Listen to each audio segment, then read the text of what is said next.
सदगुरु कबीर बीजक में हिंडोला प्रकरण कहा है। हिंडोला का अर्थ होता है झूला।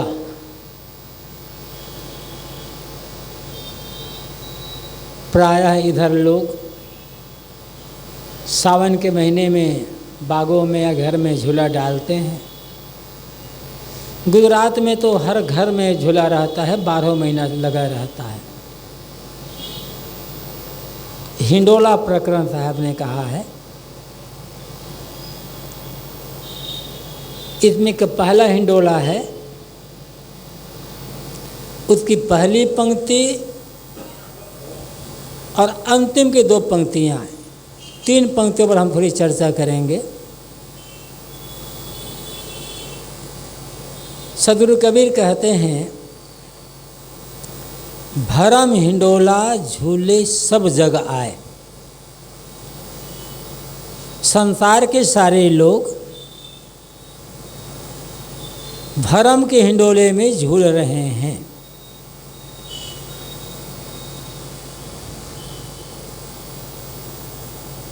बचेंगे किससे, कैसे इससे? तो साहब ने अंतिम में कहा है, कहें कबीर सत्सुकृत मिले तो बहुरिन झूले याद। जब आदमी को सत और सुकृत की प्राप्ति हो जाएगी तब पुनः वह झूले में झूलेगा नहीं, झूला से उतर करके कृतार्थ हो जाएगा।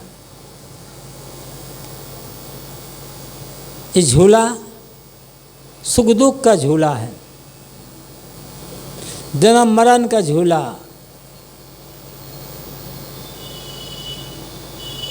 अनुकूलता प्रतिकूलता का झूला, हानि लाभ का झूला। मतलब आदमी का मन हमेशा द्वंद्व ग्रसित रहता है, स्थिर नहीं हो पाता। जैसे झूला में वेग भर दो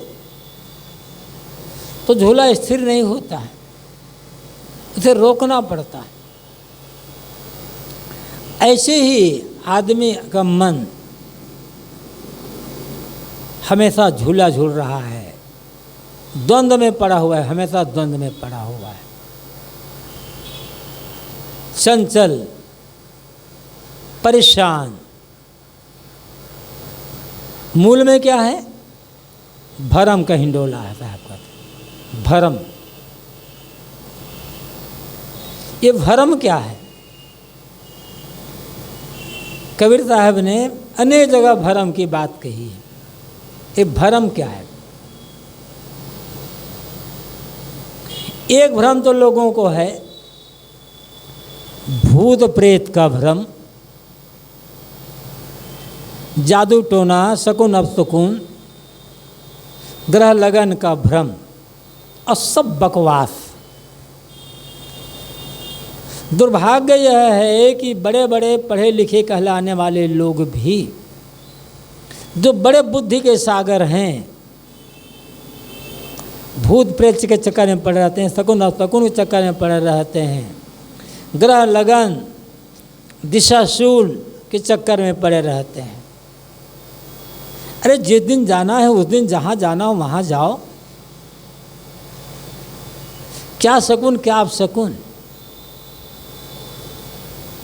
ग्रह करोड़ों किलोमीटर आकाश में तैर रहे हैं, क्या वो सीधा होगा, क्या वो टेढ़ा होगा?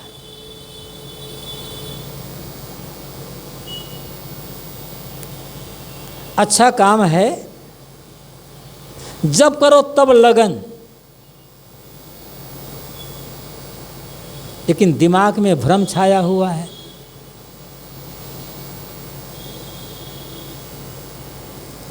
आश्चर्य ये है कि आदमी के मन में कितना भ्रम गहराई से घुसा हुआ है। बड़े बड़े इंजीनियर जिन्होंने कई साल तक मेहनत करने के पश्चात इंजीनियरिंग की डिग्री पाई है, बड़े बड़े डॉक्टर 55-66 साल तक डॉक्टरी की पढ़ाई करनी पड़ी तब डॉक्टर बन पाए। बड़े बड़े प्रोफेसर, पीएचडी है, डीलिट है, पता नहीं क्या क्या है, ग्रह शोधवाने के लिए, ग्रह लगन दिखाने के लिए जाते हैं 10वीं फेल पंडित के पास। अब सोच सकते हो उनकी बुद्धि कितनी दयनीय होगी। जो व्यक्ति 10वीं भी नहीं पास किया है वो आपका लगन बता रहा है। ठीक है, पढ़ाई नहीं कर पाया, कॉलेज तक नहीं पहुंच पाया, वो आपका लगन बता रहा है, भाई भाग्य बता रहा है। क्यों? क्योंकि आप भ्रम में पड़े हुए हो। वो पंडित है, वो ज्योतिषी है, वो अमुक जाति का है, उन्हें जन्मजात इसका ज्ञान है। ये भ्रम आपको कमजोर करता है। आदमी वो भी है, सम्मान है, आदर है, सम्मान है, भाईचारे का व्यवहार है। किसी के हम जाति के नाम पर न छोटा कह सकते हैं न बड़ा कह सकते हैं। लेकिन जरा सोचो तो, यदि वो ग्रह लगन, जिनके पास आप ग्रह लगन जाते हो शोधवाने के लिए, उन्हें ग्रह लगन का ज्ञान होता, बेचारा एक किसी प्रकार से एक छोटे मकान में बैठा नहीं रहता, वो तो अपने लिए भव्य भवन खड़ा कर लिए होता। कैसे कैसे भ्रम। किसी के घर बच्चा पैदा होता है, लोग जाते हैं जन्म कुंडली बनवाने के लिए। किसके पास? ज्योतिषी के पास। जन्म कुंडली कौन बनाता है? ज्योतिषी। उस जन्म कुंडली की व्याख्या कौन करता है? ज्योतिषी। जन्म कुंडली में ये दोष है, बताता कौन है? ज्योतिषी। इस दोष का निवारण कैसे होगा? बताता कौन है? ज्योतिषी। जब ज्योतिषी की इतना ज्ञान है तो ज्योतिषी की बेटी विधवा काहे हो गई? थोड़ा सोचो तो। ज्योतिषी ने अपनी बेटी शादी की है, पति पत्नी में रात दिन झगड़ा हो रहा है, इतना उनको ज्ञान है कुंडली का, समझ नहीं पाए कि जिस लड़के शादी कर रहा हूँ मेरी बेटी और मेरे दामाद में जिंदगी भर खटपट बनी रहेगी। फिर भी चूंकि आप उन्हीं के पास जाओगे लगन शोधवाने के लिए। क्यों? क्योंकि आप भ्रम में पड़े हुए हो। ये भ्रम तो है ही आदमी के मन में। बता कि भूत प्रेत जादू टोना मंत्र तंत्र ग्रह लगन शकुन अपशकुन, जितना इसमें पढ़ोगे उतना कमजोर होगे और उतना ठगाओगे।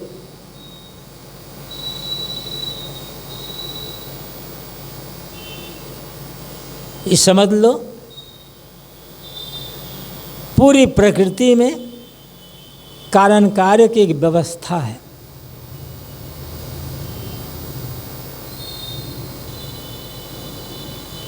पूरी दुनिया में एक नियम है, जो कुछ होता है उस नियम और व्यवस्था के तहत ही होता है। इस समय चल रहा है पितृपक्ष। पितरों को लोग ये करते हैं, श्राद्ध करते हैं। और कहा जाता है कि अब श्राद्ध नहीं करोगे तो तुम्हारे पितर भूखे मरेंगे और ये होगा वो होगा क्या होगा। जब किसी आदमी की मौत हो जाती है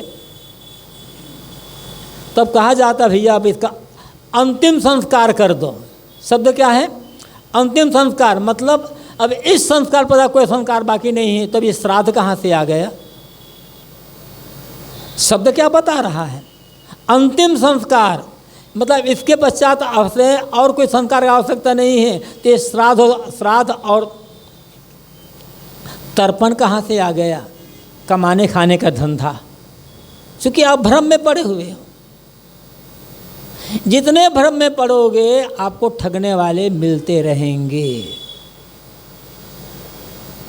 और जिंदगी भर आप दुखी बने रहोगे, भयभीत बने रहोगे। जो जीवन मिला है इस जीवन का आनंद ले नहीं पाओगे, निर्भयता से प्रसन्नता से जीवन जी नहीं पाओगे। भ्रम से मुक्त होने के लिए एक ही रास्ता है, सही ज्ञान, प्रकृति के नियमों का ज्ञान, अपने कर्मों के फलों के विधान का ज्ञान और अपनी चेतना का, अपनी आत्मा का ज्ञान। जितना सही बोध होता जाएगा उतना भ्रम से मुक्त होते चले जाएंगे। साहब कहते हैं भ्रम हिंडोला, भ्रम का हिंडोला है। ये भ्रम तो अभी मैंने कहा, इनसे बड़ा भ्रम और क्या है? जिस भ्रम में हर आदमी का मन झूल रहा है बिरले बिरले को छोड़ करके, वह भ्रम क्या है? हमारे सुख का केंद्र हमसे अलग कहीं बाहर है। हमारा सुख, हमारे आनंद का केंद्र हमसे अलग है, हम उससे बिछुड़ गए हैं, इसलिए हम दुखी हैं। सबसे बड़ा भ्रम ये भ्रम होता है। और आदमी जिंदगी भर सुख और आनंद की तलाश में भटकता रहता है, जिंदगी भर भटकता रहता है। जो सुख चाहिए, जो आनंद चाहिए, वह मिल नहीं पाता। अतृप्त होकर आदमी दुनिया से विदा हो जाता है। क्यों? क्योंकि बाहर ऐसा सुख का या आनंद का ऐसा कोई स्रोत नहीं है जो आपको मिले और जिसे पा करके आपका मन तृप्त हो जाए। चीज़ें हैं बाहर, मठ है, मकान है, रुपया है, पैसे है, ज़मीन है, जायदाद है, खाने पीने की चीज़ें हैं, कपड़े लत्ते हैं, देखने सुनने की तमाम चीज़ें हैं, मनुष्य हैं। ये तमाम चीज़ें मिलेंगे आपको, लेकिन आप सुख खोजोगे बाहर तो भटकोगे, धोखा खाओगे। सुख का केंद्र आपके भीतर, पता नहीं है। जैसे कस्तूर मृग होता है, मृग की एक जाति है कस्तूर मृग, उसकी नाभि में कस्तूरी होती है, वहीं से उस मृग को बराबर सुगंध आती रहती है। मृग समझता है कि सुगंध कहीं बाहर से आ रही है और वन वन उस सुगंध के आधार को मृग खोजता रहता है।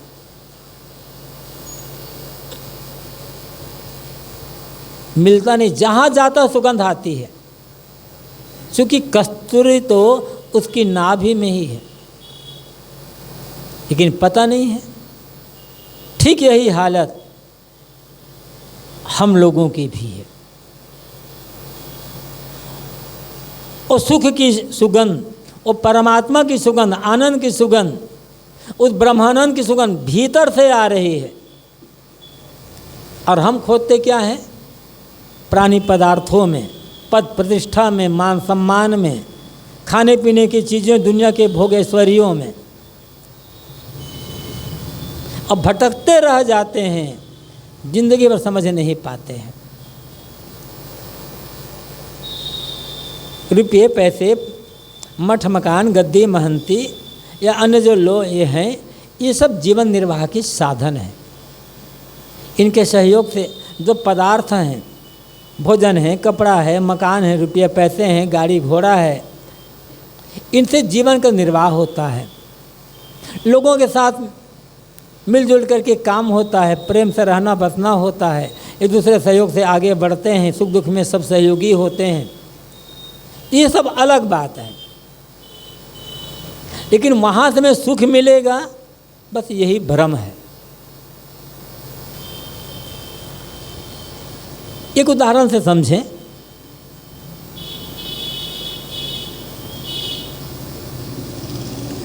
दुनिया के किसी भी कोने का रहने वाला आदमी हो, किस मजहब का है, किस जाति का है, किस वर्ण का है, किस देवता किस भगवान का मानने वाला है, स्त्री है कि पुरुष है, कोई मतलब नहीं, आदमी तो आदमी। तो दुनिया में जितने भी आदमी हैं सबके लिए आग गर्म होती है, सबके लिए गर्म होगी, एक जैसी गर्म होगी। और दुनिया के सभी आदमियों के लिए पानी शीतल होता है। जो भी पानी पिएगा उसकी प्यास बुझेगी, जो भी आग के पास जाएगा उसे गर्मी मिलेगी। ये नियम बराबर है सबके लिए, किसी के लिए नहीं है, किसी के लिए है, ऐसा नहीं है। क्या आप बता सकते हो ऐसी कोई भी चीज़, ऐसा कोई भी भोग जो दुनिया में सबके लिए सुखदायी हो? ऐसा एक भी नाम नहीं ले सकोगे। एक आदमी जिस पदार्थ के लिए, जिस भोग के लिए अत्यंत लालायित है, व्याकुल है कि कम मिले कम मिले, दूसरा आदमी उसकी तरफ आंख उठाकर देखना भी नहीं चाहता।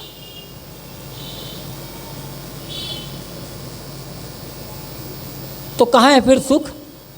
मान्यता का, आदत का, आसक्ति का, जिसमें जितने जो मान लिया, जहाँ सुख वही है। बाहर से किसी चीज़ को देखने से, खाने से, पीने से या अन्य चीज़ से जो सुख मिलता है वो हमारी मान्यता का होता है, आदत का होता है। कई बार कहा गया एक घटना कि आदत, आसक्ति या मान्यता में जो सुख है, चीज़ों में सुख नहीं है। पुराने ज़माने की बात, गांव का एक युवक, बचपन में उसे मिट्टी, पकी मिट्टी, खपड़ेल खाने की आदत हो गई। पहले तो खपड़ेल बहुत हुआ करते थे, गांव-गांव में खपड़ेल के मकान होते थे।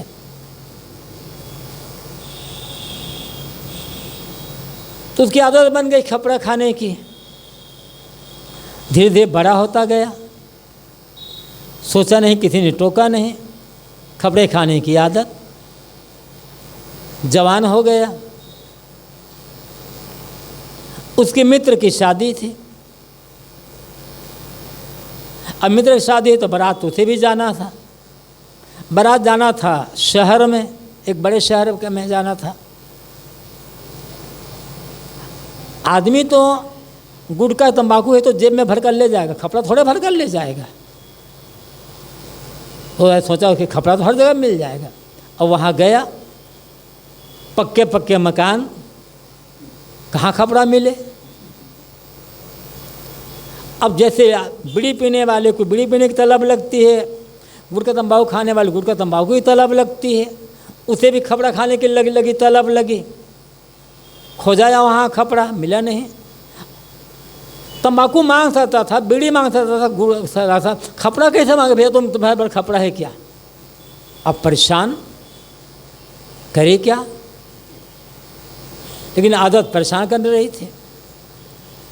इतने में बारातियों के स्वागत के लिए, जलपान के लिए मिट्टी के कुल्हड़ में रसगुल्ला लाया गया। सबके के कुल्हड़ दिया गया, 2-2 3-3 रसगुल्ला उसमें था। वो तो खुश हो गया। रसगुल्ला अपने एक दोस्तों को कहा, यार रसगुल्ला मुझे अच्छा लगता नहीं है। रसगुल्ला ले गए, वो कुल्हड़ लिया, बाथरूम में जाकर फोड़ फोड़ कर खा गया। अब आनंद सुख रसगुल्ला में है कि कुल्हड़ में है? किस में है वो सुख? न रसगुल्ला में न कुल्हड़ में, आदत में, मान्यता में, जितने बना लिया। तो बाहर का सारा सुख हमारी आदत का है या मान्यता का है? सुख के वो है नहीं बाहर।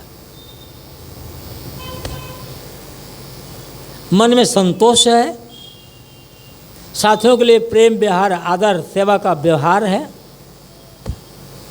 और अच्छे विचार हैं, निर्मल है मन। जहाँ रहो वहाँ सुख, हर हालत में सुख। वो सुख कहाँ से आ रहा है? आपके भीतर से। लेकिन मैंने कहा था ना कि भरम हिंडोला झूले सब जगह। सारा संसार भरम हिंडोले में झूल रहा है। हमारा सुख का आधार बाहर है। कुछ लोग दुनिया में खोजते हैं और कुछ लोग आकाश में खोजते हैं कि वहाँ कोई बैठा होगा, वो हमें सुख दे देगा। न दुनिया में कोई बैठा है, ना ऊपर आकाश में कोई बैठा है आपको सुख देने वाला। भ्रम है। सुख का केंद्र आपके पास है। दृष्टि लौटानी होगी अपनी तरफ। तो साहब कहते हैं कि भरम हिंडोला झूले सब जगाए। भरम के हिंडोला में पूरा संसार झूल रहा है। आवागमन चक्र में सब पड़े हुए हैं। मूल में कारण क्या है? भरम। सुख बाहर से मिलेगा। इस भ्रम के कारण से ये आवागमन जन्म चक्कर में सारे के सारे जीव झूल रहे हैं। पूछा किसी ने कबीर साहब से, साहब कोई साधन इस झूले से उतरने के लिए, बचने के लिए? साहब ने कहा हाँ है। तो पूछा गया क्या है? तो साहब कहते हैं, कहीं कबीर सत सुकृत मिले बहुरीन झूले आन। सत और सुकृत जब मिल जाए तब ये जीव फिर से ये भरम खिंडोला में, आवागमन जन्म खिंडोला में झूलेगा नहीं। सत और सुकृत की प्राप्ति चाहिए। सत क्या है? सत जो सत मतलब सत्य, जो सब समय रहने वाला है, जिस पर हम संदेह नहीं कर सकते है या नहीं है, वो क्या है? आपका अस्तित्व। मेरे लिए मेरा अस्तित्व, मेरा अपना आपा, आपके लिए अपना आपा। सब पर हम संदेह कर सकते, सब पर हम संदेह कर सकते हैं, किंतु अपने आप पर, अपने आत्म अस्तित्व पर संदेह नहीं कर सकते। पूछो लोगों से ईश्वर है या नहीं, एक उत्तर नहीं मिलेगा। कुछ लोग कहेंगे हाँ ईश्वर है तभी तो दुनिया चल रही है, ईश्वर ना होता दुनिया कैसे चलती? ईश्वर तो है। कुछ लोग कहेंगे नहीं ईश्वर कुछ नहीं है, सब बेकार की बात है, दुनिया तो अपने आप चल रही है। कुछ लोग कहेंगे नहीं, कुछ लोग कहेंगे भैया हमें पता नहीं है। मतलब 3 उत्तर मिलेंगे। कुछ लोग कहेंगे ईश्वर है, कुछ लोग कहते हैं ईश्वर नहीं है, कुछ लोग कहेंगे हमें मालूम नहीं है। पूछो कि आकाश में स्वर्ग नरक होता है या नहीं होता है? लोग कहते तो हैं। कुछ लोग कहेंगे हाँ होता है, शास्त्रों में लिखा है। कुछ लोग कहेंगे केवल कल्पना है, ऐसा कुछ नहीं होता। कुछ लोग कहेंगे भैया हमें नहीं होता। प्रायः पूछोगे तो लगभग 3 उत्तर मिलेगा। लेकिन किसी से पूछो तुम हो या नहीं हो, क्या कहेगा? मुझे मालूम नहीं है। या मैं नहीं हूं कहेगा क्या? मैं तो हूँ ही। सब पर संदेह किया जा सकता है, लेकिन अपने होने पर संदेह नहीं किया जा सकता। मुझे मालूम नहीं है, ये कहने के लिए मुझे होना पड़ेगा ना, वही सत है। वो सत आप, जो परम सत ईश्वर नहीं है, परम सत आप हैं पहले, क्योंकि पहले आप हैं। पहले आप हैं तब आपको ईश्वर की आवश्यकता पड़ रही है। आप ही नहीं होते तो ईश्वर की आवश्यकता किसको पड़ती? पहले थोड़ा विचारना। ईश्वर की पूजा करते हैं लोग अपने कल्याण के लिए या ईश्वर के कल्याण के लिए? अपना कल्याण नहीं थे पहले, तो आप कौन है? आप तो सच हो गए ना पहले, सबसे पहले सच तो आप हुए। विचारना है इस बात पर। तो मतलब सत मतलब आत्मज्ञान, अपने आत्मा का बोध, आत्मस्तित्व का बोध, इस सत के प्राप्त। और सुकृत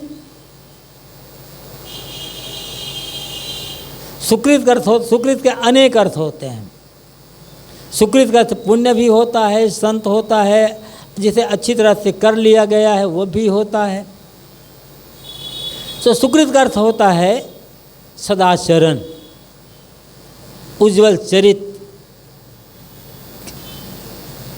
आचरण और चरित्र के अभाव में ऊंचा सा ऊंचा ज्ञान हवा बन करके उड़ जाता है, कोई काम आने वाला नहीं है।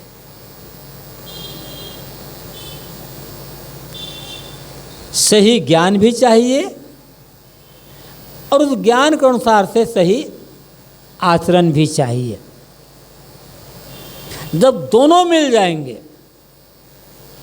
तब भ्रम दूर होगा। केवल एक से भ्रम दूर नहीं होने वाला है।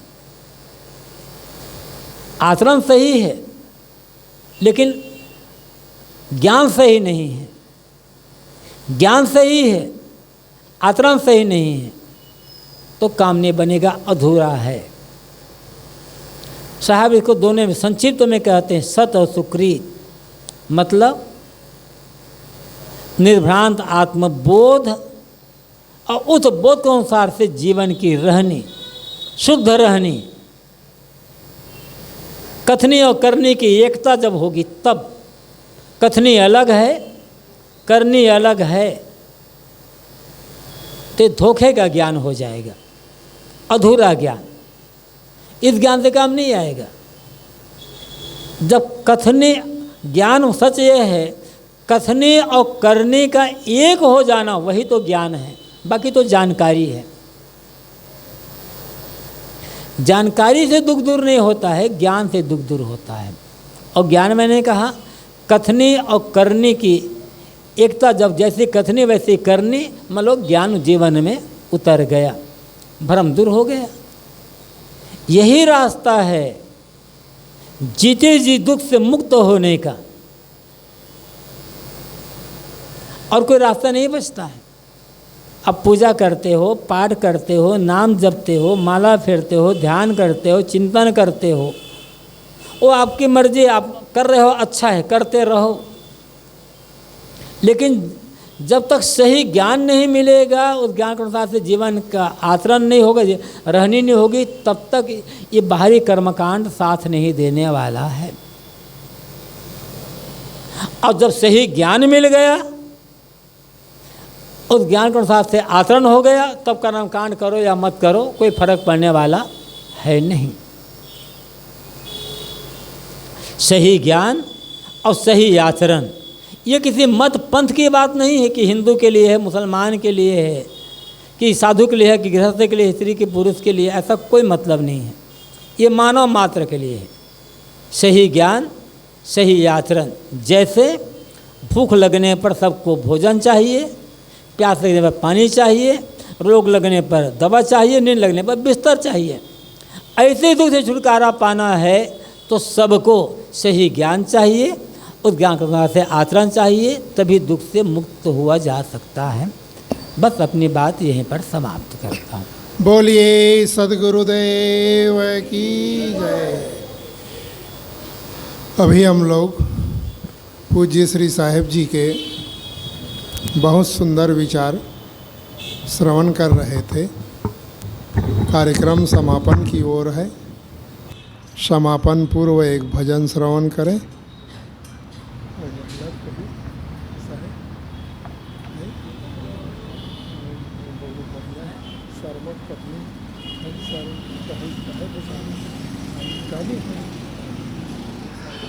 है क्या सुकृत? चलो कोई बात नहीं। कौन किनका? सुधीर। चलो ठीक है। तो कार्यक्रम के अंत में एक भजन श्रवण करें। भजन रखने के लिए उपस्थित हो रहे हैं श्री